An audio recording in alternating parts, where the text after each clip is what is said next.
Hello, welcome. Ariel SIGLER is the latest anti-Castro dissident to arrive in Miami. He was released 2 months ago by the Cuban authorities after having spent 7 years in prison. SIGLER was a boxing champion before he was arrested and says he lost half his weight while he was imprisoned.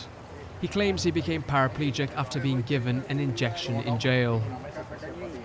He is a hero for Miami's large population of Cuban dissidents, and today SIGLER will be the guest of honor at one of their meetings. For him, the recent release of political opponents doesn't mean the Castro regime is becoming more tolerant.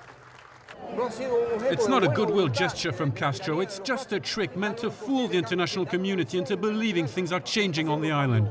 But on the contrary, the reality is that repression continues in Cuba. The meeting begins with a Cuban hymn called All Exiles Dream of Return. Most of the people here have suffered because of the repression in Cuba. One of SIGLER's brothers is still imprisoned on the island. Today he is visiting another brother, Miguel, whose house is decorated with pictures of dissidents. The family closely tracks each of Castro's statements, and Miguel believes the leader's return after a 4-year absence is a smokescreen. He wants to divert the attention of the world, so that nobody thinks of Cuba's problems and sees the political prisoners. It's a view shared by MOTAS, one of Castro's companions during the storming of Havana in 1959. A few months after the revolution, MOTAS became a dissident and spent 20 years in prison before being exiled. Raúl is probably afraid, but he conceals it well.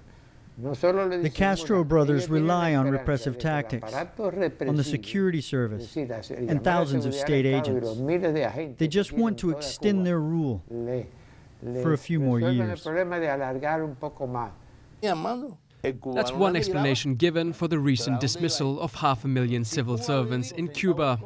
The controversial sackings will have far-reaching consequences, according to FERNANDEZ.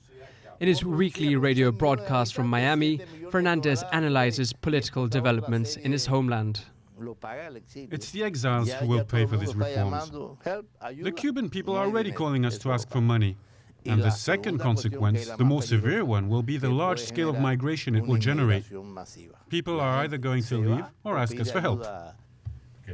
For this economist, the recent concessions are not the beginning of large-scale reform. He believes that while Fidel Castro remains alive, his brother Raúl will do little to change or challenge Cuba's communist regime.